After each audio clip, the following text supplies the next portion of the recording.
So hi friends, welcome to our channel. Friends, మనకి government of India కింద పనిచేసినటువంటి యొక్క ప్రభుత్వ సంస్థ నుంచి పర్మనెంట్ ఎగ్జిక్యూటివ్ లెవెల్ జాబ్స్కి సంబంధించి ఈ యొక్క జాబ్ నోటిఫికేషన్ అనేది రిలీజ్ చేయడం జరిగింది.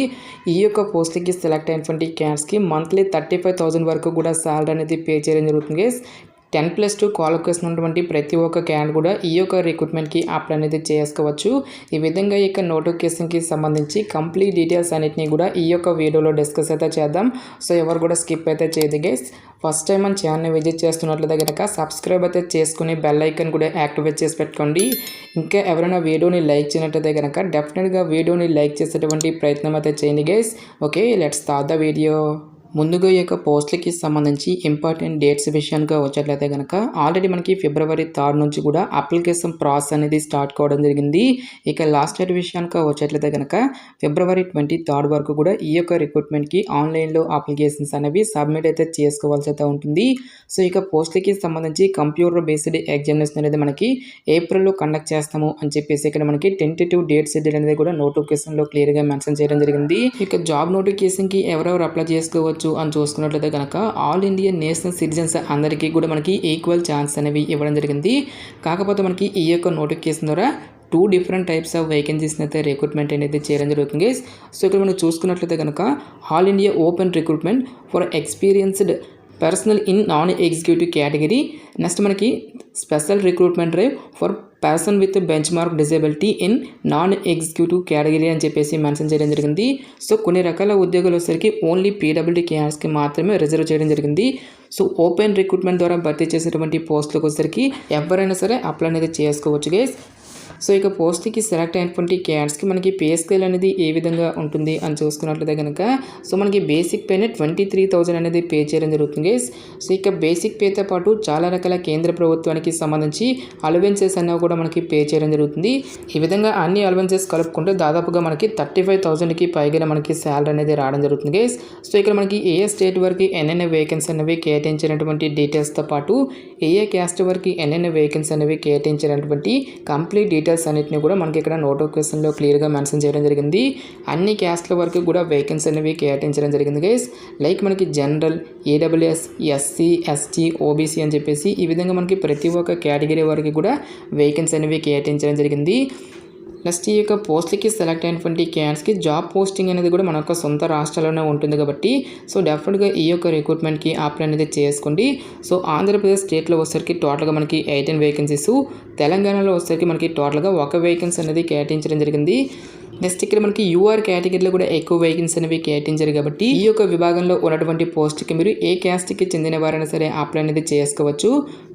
సో ఇక నోటిఫికేషన్ ద్వారా భర్తీ చేసినటువంటి ఈ యొక్క పోస్ట్కి సంబంధించి అప్లై చేసుకోవడానికి మీకు ఉండాల్సినటువంటి ఏజ్ లిమిట్ విషయానికి వచ్చేట్లయితే కనుక జనవరి 31, 2025 నాటికి మీకు మినిమం ఏజ్ అనేది 18 ఇయర్స్ అయితే కంప్లీట్ అయి ఉండాలి.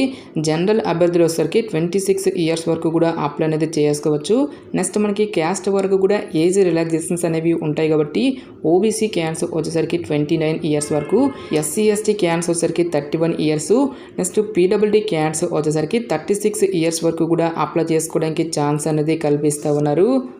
నెక్స్ట్ ఈ యొక్క పోస్ట్కి సంబంధించి అప్లికేషన్ ప్రాసెస్ విషయానికి వచ్చేట్లయితే కనుక ఓన్లీ ఆన్లైన్లోనే అప్లై చేసుకోవాల్సి అయితే ఉంటుంది. నెక్స్ట్ అప్లికేషన్ ఫీజుకి సంబంధించిన డీటెయిల్స్ కనుక చూసుకున్నట్లయితే కనుక SC, ST, PWD, ex service men candidates ఎవరైతే ఉంటారో ఈ యొక్క క్యాండిడేట్స్ ఎటువంటి అప్లికేషన్ ఫీజు అనేది కూడా పే చేయాల్సినటువంటి అవసరం అయితే లేదు. ఈ యొక్క క్యాండిడేట్స్ అందరూ కూడా ఫ్రీగా అప్లై అనేది చేసుకోవచ్చు. సో రిమైనింగ్ కేటగిరీకి చెందినటువంటి క్యాండిడేట్స్ అందరూ కూడా 300 రూపీస్ అప్లికేషన్ ఫీజు అనేది మీరు ఆన్లైన్లో పే చేయాల్సి అయితే ఉంటుంది.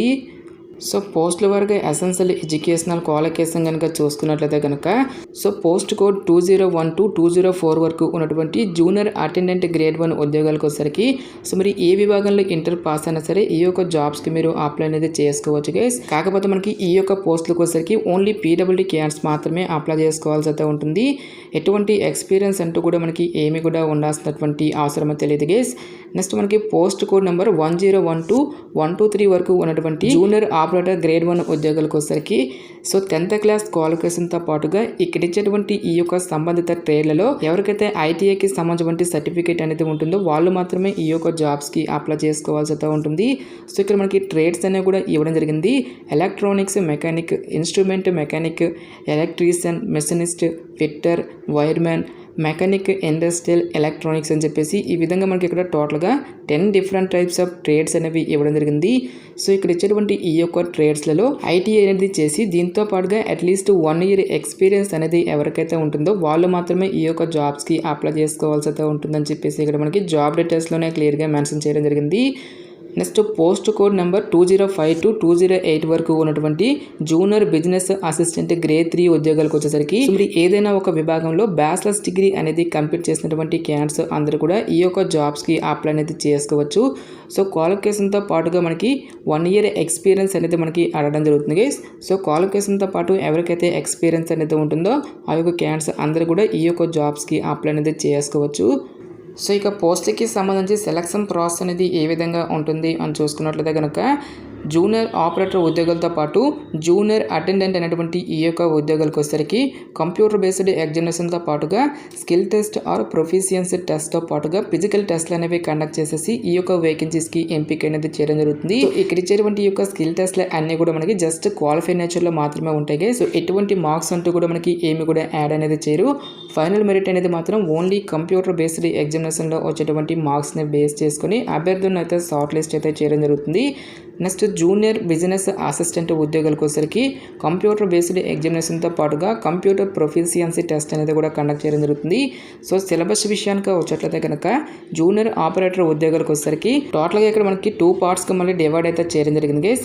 సెక్షన్ ఏలో మనకి జనరల్ సైన్స్కి రిలేటెడ్గా మనకి 50 multiple choice క్వశ్చన్స్ అనేవి అడగడం జరుగుతుంది. సెక్షన్ బిలో మనకి న్యూమరికల్ ఎబిలిటీస్ నుంచి 20 questions, రీజనింగ్ ఎబిలిటీ నుంచి 20 questions, జనరల్ అవేర్నెస్ నుంచి మనకి 10 questions అనేవి అడగడం జరుగుతుంది. ఈ విధంగా టోటల్గా మనకి 100 మార్క్స్కి సంబంధించి ఈ యొక్క ఎగ్జామినేషన్ అనేది కండక్ట్ చేయడం జరుగుతుంది గైస్.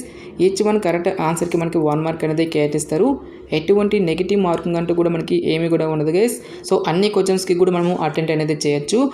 నెక్స్ట్ ఇక్కడ మనకి జూనియర్ అటెండెంట్ ఉద్యోగాలతో పాటుగా జూనియర్ బిజినెస్ అసిస్టెంట్ ఉద్యోగాలకి సంబంధించి కూడా డీటెయిల్గా ఇక్కడ మనకి సిలబస్ అనేది మెన్షన్ చేయడం జరిగింది. నెక్స్ట్ ఎగ్జామినేషన్ సెంటర్స్కి సంబంధించిన డీటెయిల్స్ కనుక చూసుకున్నట్లయితే కనుక ఆంధ్రప్రదేశ్ అభ్యర్థులకు వచ్చేసరికి విశాఖపట్నంలోను, తెలంగాణ అభ్యర్థులకు వచ్చేసరికి హైదరాబాద్లో ఈ యొక్క వేకెన్సీస్కి సంబంధించి ఎగ్జామినేషన్స్ అనేవి కండక్ట్ చేయడం జరుగుతుంది. సో ఇక జాబ్ నోటిఫికేషన్ అనేది మనకి ఎక్కడి నుంచి వచ్చింది అని చూసుకున్నట్లయితే కనుక ప్రముఖ ఆయిల్ కార్పొరేషన్ అయినటువంటి ఇండియన్ ఆయిల్ కార్పొరేషన్ లిమిటెడ్ నుంచి ఆఫీషియల్గా రిలీజ్ అయినటువంటి ఈ యొక్క పర్మనెంట్ నాన్ ఎగ్జిక్యూటివ్ ఉద్యోగాలకి సంబంధించిన job notification details interest eligible candidates డెఫినెట్గా ఈ యొక్క రిక్రూట్మెంట్కి అప్లై అనేది చేసుకోండి. సో ఇక పోస్ట్కి సంబంధించిన లింక్స్ అన్నిటిని కూడా వీడియో డిస్క్రిప్షన్లోను కామెంట్ సెక్షన్ అయితే ప్రొవైడ్ అయితే చేస్తాను గైస్. ఇంకా ఇక నోటిఫికేషన్కి సంబంధించి మీకు ఎటువంటి డౌట్స్ వచ్చినా సరే నాకు కామెంట్ సెక్షన్లో కామెంట్ అయితే చేయండి. సో ఇది ఫ్రెండ్స్ ఇవాల్టి వీడియో. రేపు మరొక మంచి జాబ్ అప్డేట్తో మళ్ళీ ముందుకు రావడం జరుగుతుంది. Thanks for watching this video.